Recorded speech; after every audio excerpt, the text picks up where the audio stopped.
Ok, donc on commence tous avec le Big Bang. Big Bang, c'était quelque chose d'assez ironique qui a été proposé par Fred Hoyle dans les années 50. C'est quelqu'un qui ne croyait pas que l'univers était en expansion. Donc, mais en fait, ça marche bien le Big Bang parce qu'il avait deux prédictions, la nucléosynthèse et le fond diffus cosmologique, et les deux marchent parfaitement. Donc cet univers en expansion, il faut voir qu'au début, vous avez un univers très dense, avec une grande température. L'expansion de l'univers est pratiquement adiabatique, donc ça signifie que l'univers va progressivement se refroidir. Donc l'histoire des composants de l'univers va évoluer. Au tout début de l'univers, quelques fractions de microsecondes, c'est le domaine de la physique des particules, le domaine qu'on essaie de retrouver dans les grands accélérateurs comme le LHC au CERN.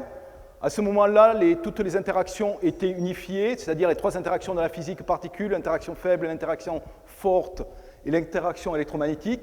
Progressivement, par des brisures de symétrie, ces interactions vont se séparer, des particules nouvelles vont apparaître, des Z0, des W, vous en avez entendu parler.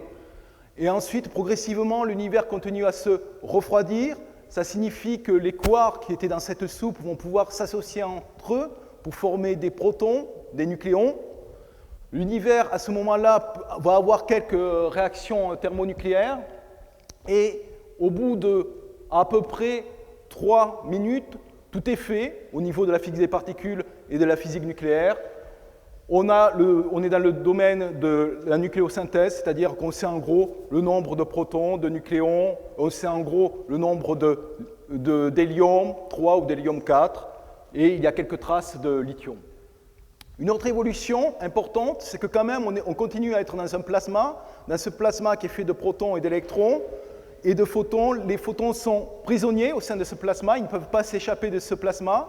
L'univers va continuer à se dilater et donc à refroidir. Et une autre étape importante, c'est ce qu'on appelle la recombinaison. À ce moment-là, l'univers est suffisamment froid pour que les électrons se fixent sur les nucléons et les protons pour former des atomes neutres. Et donc, les photons qui étaient à l'intérieur de ce plasma vont pouvoir s'échapper. Ils vont nous donner une image de l'univers lorsqu'il avait 3800 années. Voilà, donc ça c'est le fond diffus cosmologique, c'est ce qu'on va essayer d'étudier avec le satellite Planck. Ensuite, en gros, c'est le domaine de la gravitation. C'est la gravitation qui va tout faire, qui va former les structures, qui va faire que les galaxies vont avoir tendance à s'effondrer les unes vers les autres pour former des amas de galaxies. Ça se passe sur plusieurs milliards d'années. L'âge de l'univers actuellement, c'est 13,7 milliards d'années. Et ce qu'on observe avec les télescopes au sol, c'est un univers qui va au plus loin jusqu'à 10 milliards, voire 11 milliards d'années avec les quasars. Donc, venons-en à cette révolution qui a eu lieu à la fin des années 90. En fait, on a étudié des chandelles standards qui sont des supernovae, qui sont des phénomènes violents mais très lumineux, ce qui nous permet de tester l'univers très loin, à un redshift que l'on donne de l'ordre entre 0,5 et 1. Qu'est-ce que ça signifie? C'est que le rayonnement lumineux qu'on va recevoir, il a été émis entre 6 milliards et 10 milliards d'années. On utilise des chandelles standards. Ces chandelles standards, ce sont des supernovae de type 1A. C'est un système binaire dans lequel vous avez une naine blanche associée à une étoile plus importante. Il va y avoir un phénomène d'accrétion, c'est-à-dire que cette naine blanche, elle va avoir tendance à... Vous allez le voir sur ce petit film, si j'arrive à le trouver. Hop, voilà, elle va avoir tendance à aspirer la matière de l'étoile jusqu'au moment où elle va atteindre une taille critique, et à ce moment-là, il va y avoir explosion de la supernovae. L'avantage, c'est que c'est un effet parfaitement thermonucléaire qu'on sait modéliser, et donc on connaît très précisément la luminosité de la supernovae lorsqu'elle a explosé. Très précisément, ça signifie à 20% près. Toujours est-il qu'on connaît la luminosité de cet événement, on le mesure sur Terre, on fait la comparaison, on a directement une mesure de la distance. Ensuite, on peut associer cette mesure au décalage vers le rouge et on obtient ce type de courbe. Faites attention, les astronomes sont très joueurs, ils mettent tout à l'envers. Donc en fait, plus le nombre est grand, plus ça signifie que la luminosité est faible. Et si on avait un monde fait essentiellement de matière, on attendrait cette courbe-là. En fait, ce qu'on a obtenu, c'est que toutes les supernovae sont au-dessus de la courbe. Ça signifie quoi? Ça signifie qu'elles sont plus loin que ce qu'on attendait. Si elles sont plus loin que ce qu'on attendait, c'est que l'univers n'est pas fait de matière qui aurait eu tendance à freiner cette expansion de l'univers, mais il est fait d'autre chose. Et l'autre chose, c'est l'énergie noire. L'énergie noire, elle se comporte de façon pratiquement répulsive vis-à-vis de la gravitation, donc elle a eu tendance à accélérer cette expansion de l'univers. Et rien qu'à partir de ces mesures-là, on a pu en déduire grossièrement que 3/4 de l'énergie dans l'univers était fait d'énergie noire et que l'autre quart était fait de matière classique. Mais revenons plus exactement sur cette matière classique. En fait, elle se décompose de deux parties. Une partie que je pourrais appeler matière ordinaire, qui est faite de galaxies. Au sein de cette galaxie, vous avez des amas globulaires, vous avez entre les étoiles du gaz interstellaire, mais une grosse fraction aussi est faite de matière noire qu'on ne connaît pas, qu'on cherche à observer dans les accélérateurs, par exemple au LHC. Et la dernière composante, comme je vous l'ai dit, ça va être de l'énergie noire, qui représente à peu près 73% du bilan énergétique de l'univers actuellement. Donc, vous voyez, on a réussi à faire cette mesure avec une poignée de supernovae. L'idée, maintenant, ça a été de pousser à l'extrême ces approches, presque de façon industrielle, avec des nouveaux télescopes. Donc, ça a été fait au CFHT, qui est le télescope franco-canadien à Hawaï. Et sur ce CFHT, on a essayé de détecter le plus grand nombre possible de supernovae et d'explosions de supernovae. Pour cela, il a fallu d'abord développer des instruments. Le premier instrument qu'on a développé, c'est un grand imageur qui a un grand champ de l'ordre de 1 degré. Cet imageur, je ne sais pas si vous le voyez bien, mais il est composé de petits rectangles de 2K sur 4.5K pixels qui sont des CCD. En tout, vous avez 36 CCD qui couvrent le degré carré.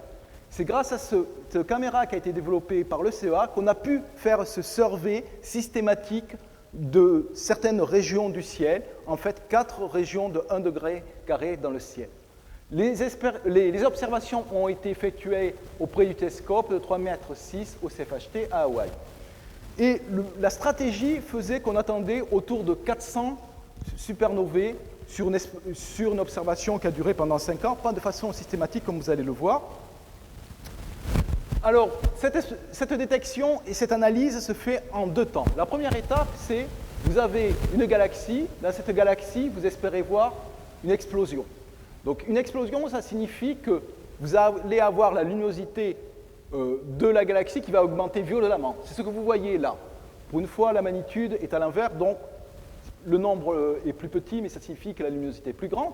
Donc, qu'est-ce qui se passe? Vous faites des observations régulièrement, chaque 3-4 jours. Vous voyez qu'il y a des périodes où il n'y a pas d'observation, ça correspond à la lune pleine, il n'y a pas d'observation pendant la lune pleine, et ensuite vous reprenez des observations chaque 3-4 jours dans des filtres séparés. Donc vous voyez que de façon simultanée dans tous les filtres, vous allez avoir un accroissement important de la luminosité qui est caractéristique d'une explosion de supernova. Donc ça, c'est la première étape. Ensuite, je vous ai dit, il faut quand même sélectionner des supernovae très particulières. Parce qu'il y a plusieurs types de supernovae. Celle qui nous intéresse, c'est celle dont on connaît très bien la luminosité. Donc, il faut être capable d'identifier ces supernovae de type 1A. On le fait en faisant un spectre. Dans ce cas-là, il faut savoir qu'on est obligé de faire un spectre, puisqu'on est en train de disperser la lumière sur des télescopes plus grands, typiquement des télescopes de l'ordre de 8 mètres, 10 mètres. Vous voyez le Gemini qui est à côté de son petit frère, le CFHT. On peut aussi dans certains cas, utiliser le VLT ou les Keck. Donc, avec ce spectre, on est capable de repérer certaines raies particulières, comme le silicium, qui est un traceur qui n'existe que dans le cas d'une supernovae de type 1A. Ensuite, ce qu'on fait, c'est qu'on va retrouver des raies particulières, on va mesurer le décalage vers le rouge de ces raies particulières, ce qui va nous permettre d'avoir l'ordonnée en X. Et on retrace le diagramme que je vous ai montré précédemment, mais maintenant avec beaucoup plus d'événements, beaucoup plus de supernovae. Donc vous voyez, maintenant, on se retrouve avec de l'ordre de 250 supernovae pour le programme SNLS qui a été réalisé donc, au CFHT. On trouve d'autres programmes qui viennent s'ajouter, mais du point de vue cosmologique, ce sont ces événements qui sont le plus importants. on a aussi des événements très très lointains qu'on ne peut observer que de l'espace, et ce qu'on obtient pour ces événements qui ont redshift, un décalage vers le rouge supérieur à 1, en rouge, là, vous voyez, qui sont observés avec le Hubble Space Telescope. Donc, quels sont les résultats? Les résultats, c'est que, en gros, maintenant, il n'y a plus aucune ambiguïté sur l'existence de l'énergie noire. Vous voyez en noir la courbe que l'on obtiendrait si l'univers n'était fait que de matière classique. En fait, vous voyez que maintenant, on est obligé d'avoir une autre interprétation si on veut avoir un accord entre les expériences, entre les données et les fuites. En gros, ce qu'on trouve maintenant, c'est que la fraction d'énergie noire est de l'ordre de 73% et la précision sur cette mesure est de l'ordre de quelques pourcents. Bon, cette chasse aux supernovae va continuer puisque je vous ai montré les résultats que sur les 3 premières années. Il reste 2 années à étudier, ce qui veut dire qu'à la fin, on va passer de 240 supernovae dans cette région-là à quelque chose comme 400 supernovae. Ces supernovae, ce programme supernovae nous a permis de confirmer l'existence de l'énergie noire, mais il est aussi important de corréler ces informations avec d'autres informations qui viennent du fond diffus cosmologique. Très récemment, le satellite Planck nous a donné des résultats qui nous permettent aussi d'avoir des informations sur le contenu de l'univers. Donc le satellite Planck, c'est un satellite ESA, donc de l'Agence spatiale européenne, avec une forte contribution du CNES, donc de l'Agence spatiale française, qui a été lancé en 2009 et qui a été lancé vers le point L2, le point de Lagrange 2, qui est situé à 1,5 million de kilomètres de la Terre. Il faut voir que pour lancer ce type de satellite, ça demande des infrastructures et un travail énorme. C'est un projet qui a commencé à naître dans les années 92 et qui a été lancé en 2009 seulement et qui donne ses premiers résultats pour la cosmologie en mars 2013. Donc vous voyez l'échéance de temps qu'il y a dans ce type de projet.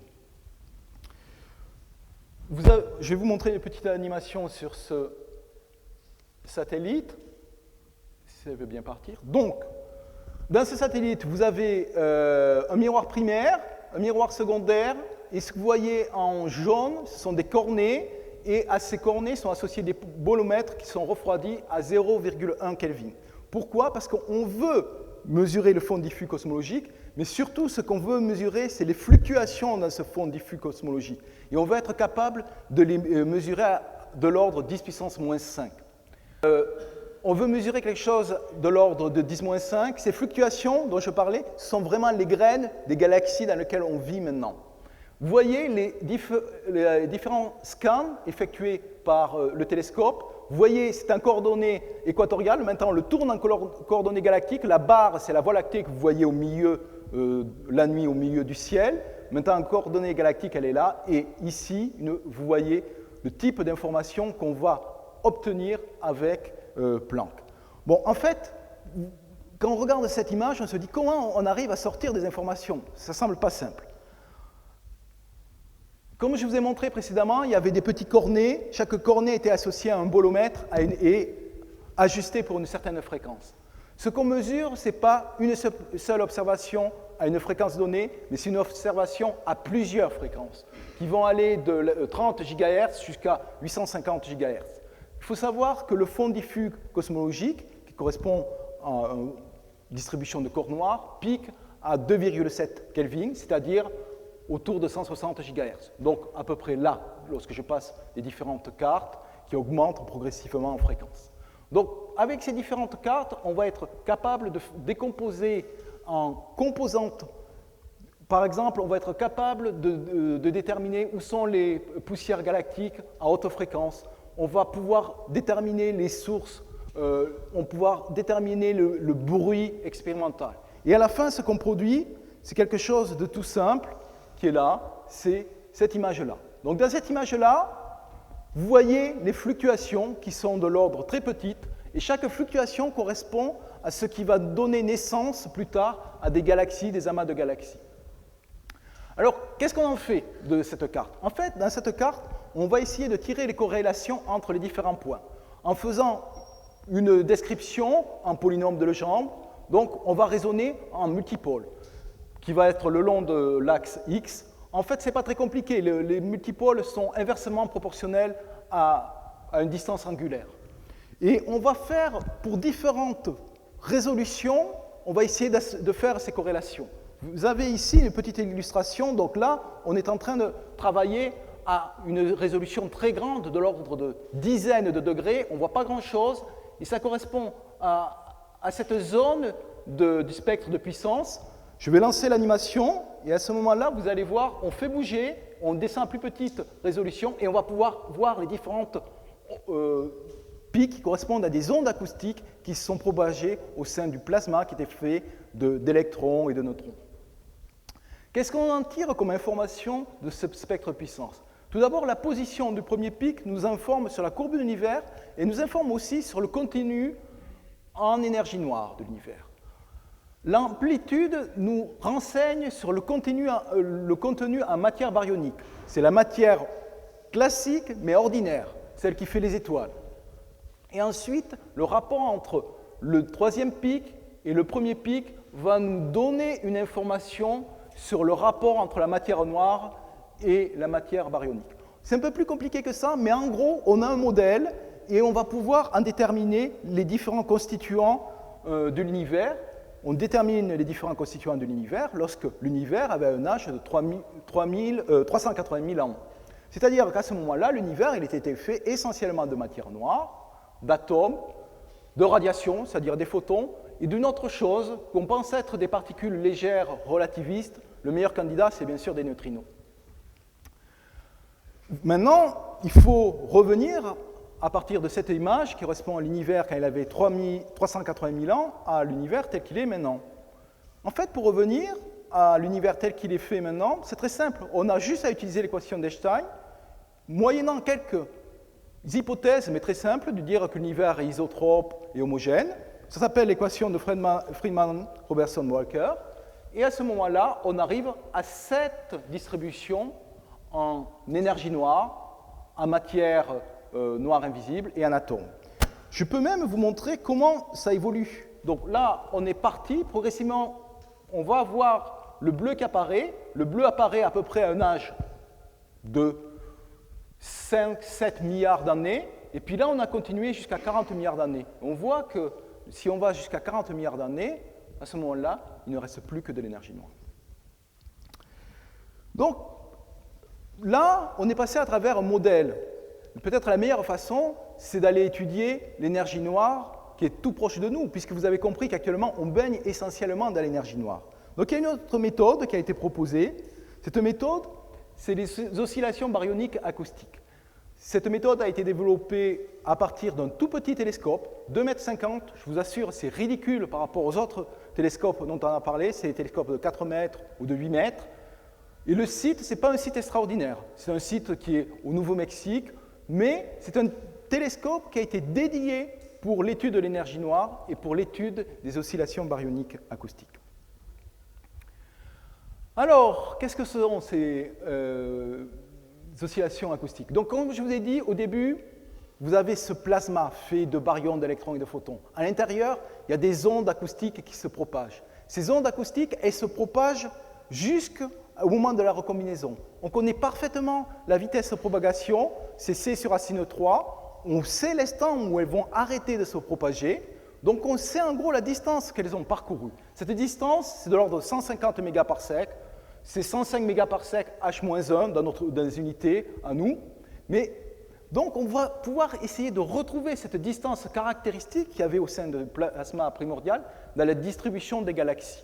En fait, ce qu'on veut faire, c'est partir de galaxies, regarder dans un rayon de 105 mégaparsecs et voir si autour on trouve un peu plus de galaxies qu'ailleurs. En fait, cette expérience, cette idée, on l'a dès les années 70. Elle n'a été réalisée qu'en 2005 et vous avez ici le résultat. Donc ce résultat, ça a été obtenu à partir des échantillons relativement faibles de galaxies.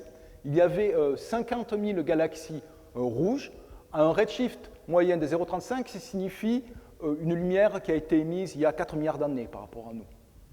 Donc qu'est-ce qu'on fait? On prend cet échantillon de galaxies et on va calculer les distances entre toutes les galaxies. On fait un histogramme, c'est cet histogramme-là. Dans cet histogramme-là, vous mettez, chaque fois vous comptez 1 lorsque vous avez une distance qui correspond par exemple à 80 mégaparsec H-1, 200. Et qu'est-ce qu'on observe? On observe qu'il y a un pic, qu'il y a la probabilité un peu plus grande de trouver une galaxie à 105 mégaparsec H-1. Là, c'était la première observation de ce pic BAO. Vous n'allez pas être tellement convaincu. Pour être honnête, dans notre jargon, ça correspondait à une détection à 3 sigma, c'est-à-dire qu'il pouvait y avoir un peu moins d'une chance sur 100 que ce soit dû à une fluctuation statistique.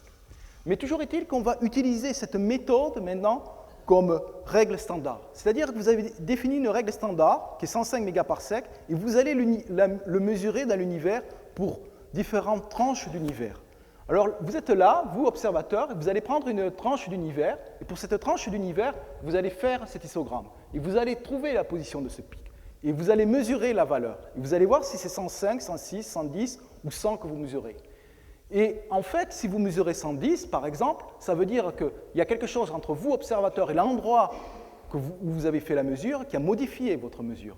Et vous savez qu'on baigne essentiellement dans l'énergie noire. Donc ça va être une façon de mesurer la quantité d'énergie noire. En particulier, si on mesure 110, ça veut dire qu'il y a un peu plus d'énergie noire. Mais ça, vous pouvez le faire de façon transversale à la ligne visée, mais vous pouvez aussi le faire le long de la ligne visée.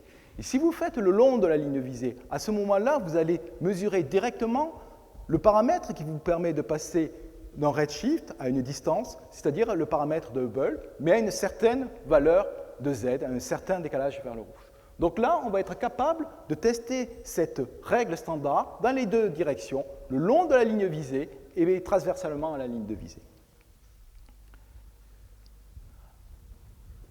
Je vous décris rapidement comment on fait dans notre expérience, donc BOSS. Je vous ai dit qu'il faut être capable d'avoir les coordonnées à 3 dimensions des objets qu'on regarde. Donc, 2 dimensions, c'est tout simple. On va utiliser une caméra, un peu comme la caméra que je vous ai montrée pour la recherche systématique supernovae. C'est une caméra avec 5 filtres qui va nous permettre d'avoir la position X, Y des objets qu'on veut mesurer. Après, il nous faut la 3e position. La 3e position, on va l'obtenir avec le décalage vers le rouge. Ça va être le Z.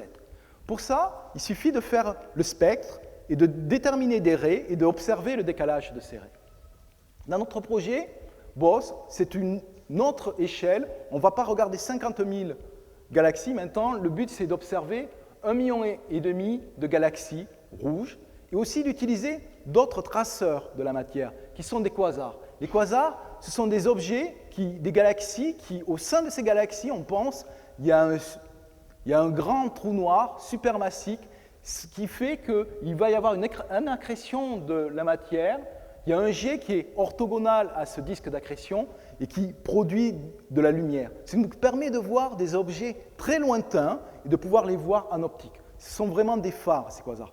D'un autre côté, il n'y en a pas tant que ça, donc il y en a beaucoup moins de galaxies. L'idée, c'était dans ce programme d'observer 150 000. Alors, en pratique, comment ça se fait? Ça paraît simple, mais c'est un peu plus compliqué. Donc, vous avez vos fameux 5 filtres. Avec ces 5 filtres, vous avez en gros 5 déterminations du spectre.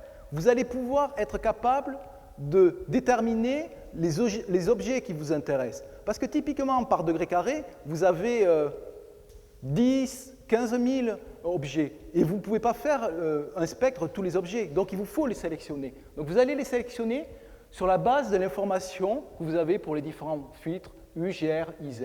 Une fois que vous avez sélectionné, vous allez donner les coordonnées, donc c'est les coordonnées RADEC de ces objets.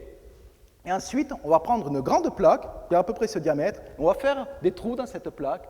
Dans cette plaque, on va associer une fibre optique, on va ramener cette fibre optique vers un spectrographe que j'ai schématisé ici, qui va étaler la lumière, et puis après, vous allez voir cette lumière, chaque trait correspond à un spectre, donc cette lumière, vous la regardez sur un CCD.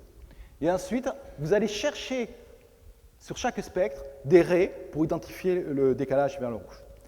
Bon, vous allez voir, c'est quand même quelque chose qui n'est pas totalement rapide, puisque en fait c'est même très artisanal, puisque par exemple, il faut associer chaque fibre à un trou dans la plaque.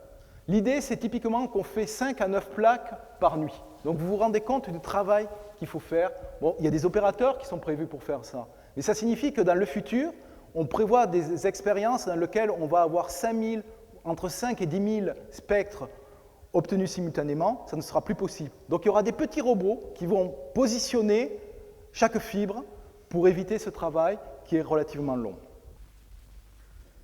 Alors, voilà ce qu'on obtient maintenant.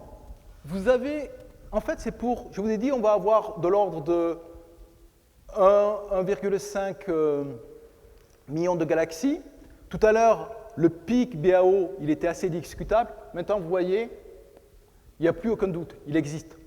Et même, on arrive, le but, c'est de connaître la position de ce pic à quelque chose qui est de l'ordre de 1%.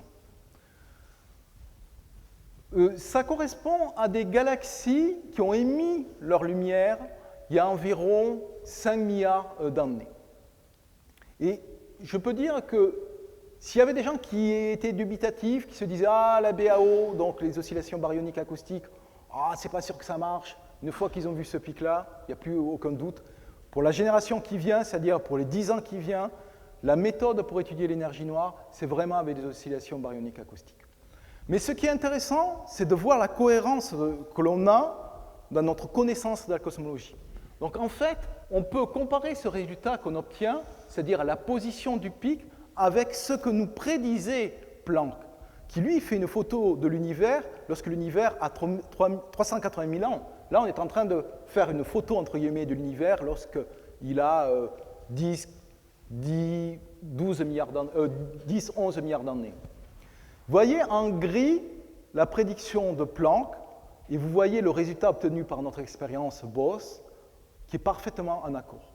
Et ça, c'est vraiment remarquable d'obtenir une telle cohérence dans la cosmologie. Et vraiment, on a atteint maintenant une ère différente. On est vraiment dans le régime de la cosmologie de précision.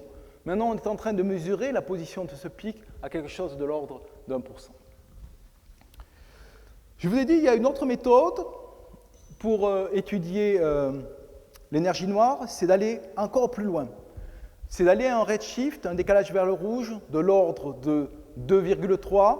Ça signifie que l'univers avait à peu près 2 milliards d'années, c'est-à-dire qu'on va étudier la lumière qui a été émise il y a 11 milliards d'années.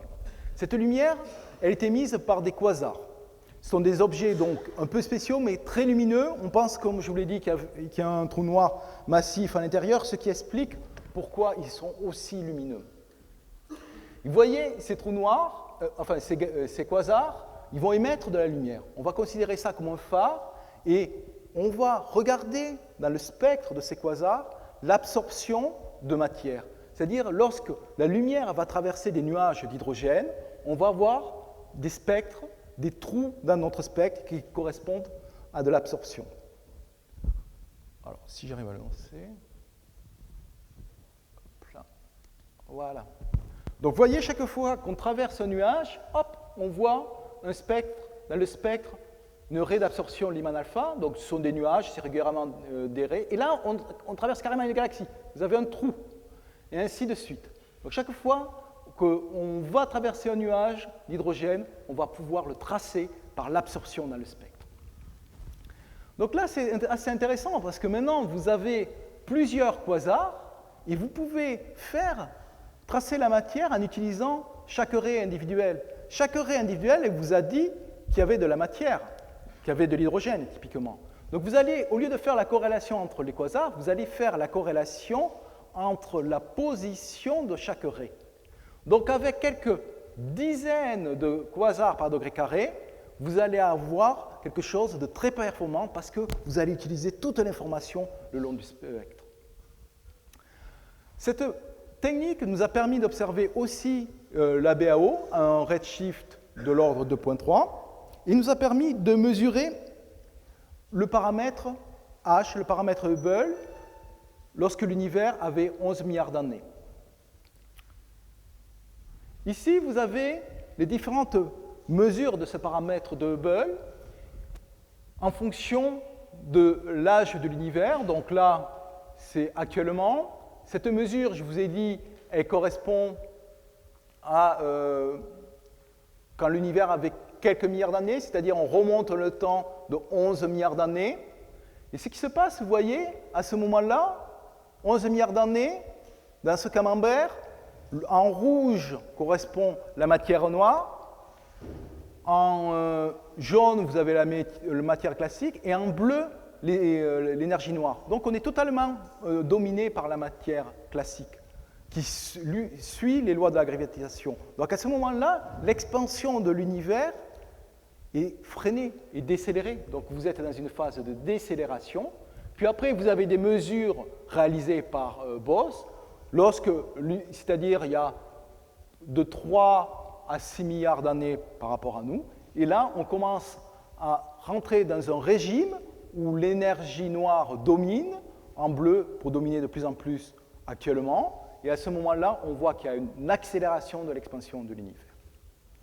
Donc finalement, qu'est-ce qui va arriver à notre petit Newton? La pomme, elle lui tombait sur la tête, mais dans l'avenir, lorsqu'on sera complètement dominé par l'énergie noire, à ce moment-là, la pomme, elle va fuir notre cher Isaac. Voilà. Merci.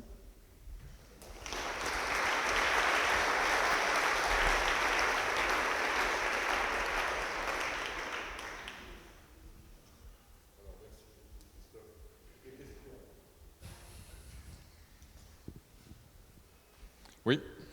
Non.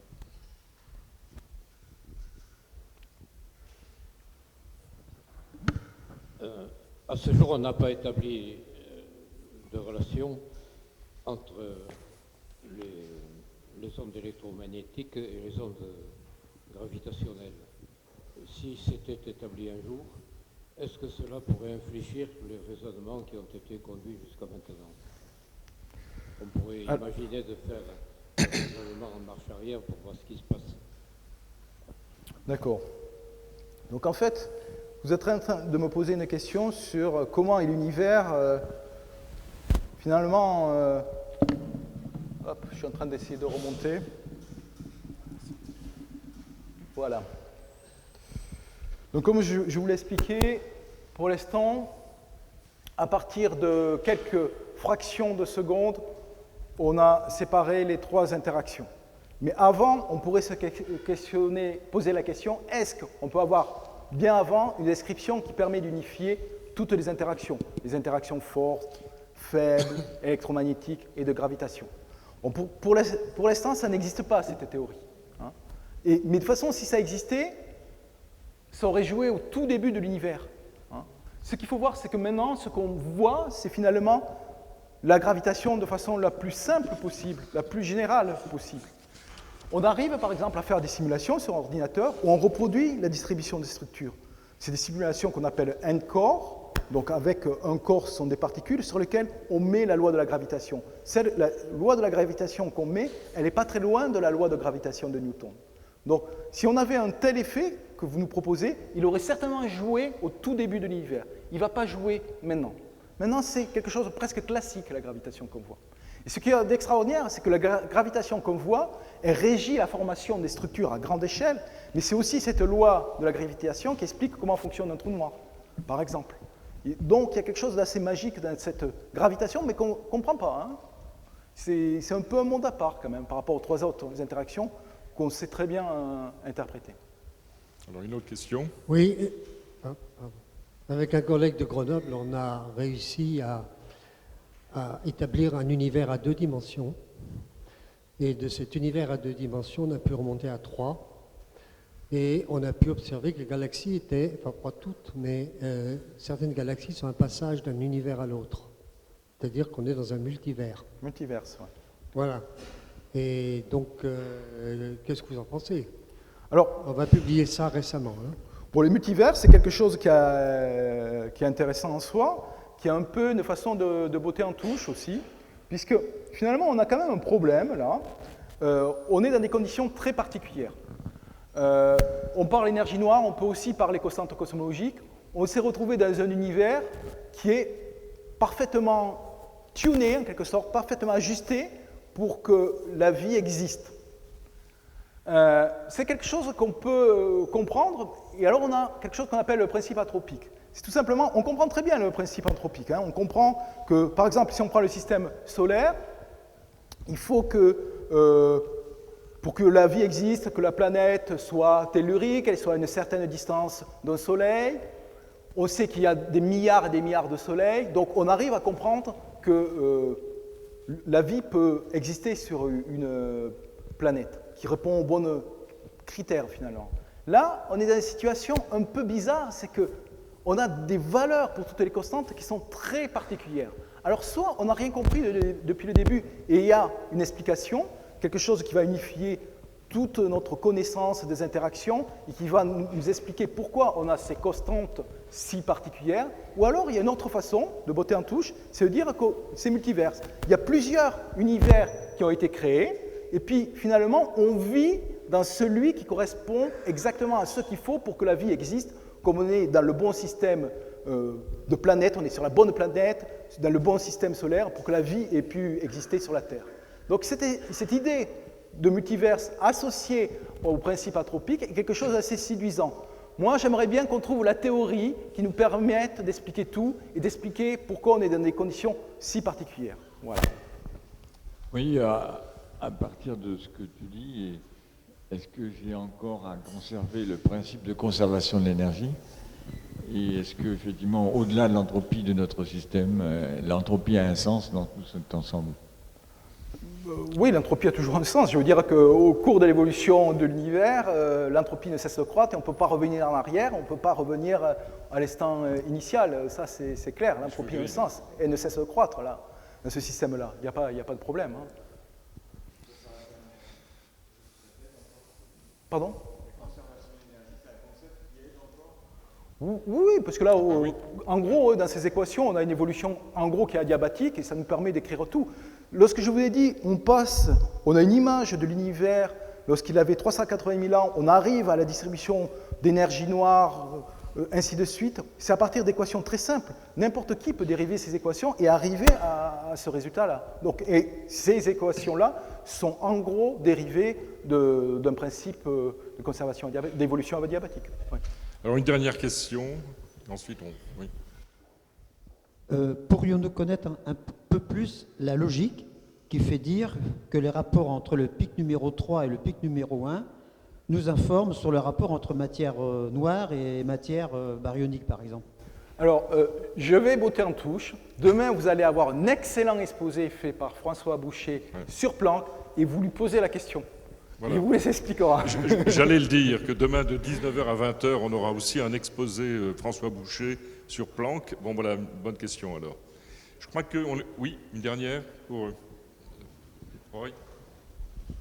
Bon, premièrement, tout ça dépend bien évidemment des lois de la gravitation.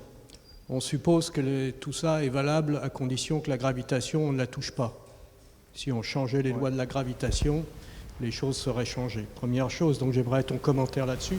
Mais surtout, la deuxième chose qui m'intéresse beaucoup plus, c'est on a identifié, alors en supposant que la gravitation soit bonne, et on a identifié donc cette énergie noire. Quelle est la prochaine étape? Comment on va la caractériser et comment on va essayer de comprendre ce que c'est? Alors, en gros, on opère un peu comme les alchimistes il y a 2 siècles. On va déterminer ce qu'on appelle l'équation d'état, le rapport de P sur ρ. Cette équation d'état va nous permettre de tester un peu la nature de cette énergie noire. Parce qu'en fait, il y a un peu 2 approches. Il y a l'approche physicien des particules qui disent oui, ça va être un champ de quintessence, un truc. Puis l'approche astrophysicien qui dit bon, c'est la constante cosmologique, elle vaut tant, comme H0 vaut tant, et on ne va pas essayer de comprendre. En fait, on peut essayer de trancher. On peut savoir si c'est la constante cosmologique ou pas, en étudiant, comme tu le dis, l'équation d'état. Donc cette équation d'état, c'est un rapport pression sur densité. Si c'est une pure constante cosmologique, cette équation d'état nous dit que la valeur sera moins 1. Pour l'instant, on mesure moins 1, plus ou moins, entre 5 et 10%. Donc on ne peut pas trancher. Donc je pense qu'avant de trancher, il va falloir attendre une dizaine d'années. Il y a de nombreux programmes qui sont en cours à la fois sur les oscillations baryoniques acoustiques, sur les supernovae, sur d'autres sondes qui sont très prometteuses, qui est le cisaillement gravitationnel. Donc on va avoir des réponses. Mais je pense que d'ici une dizaine d'années, on aura une réponse définitive. J'espère.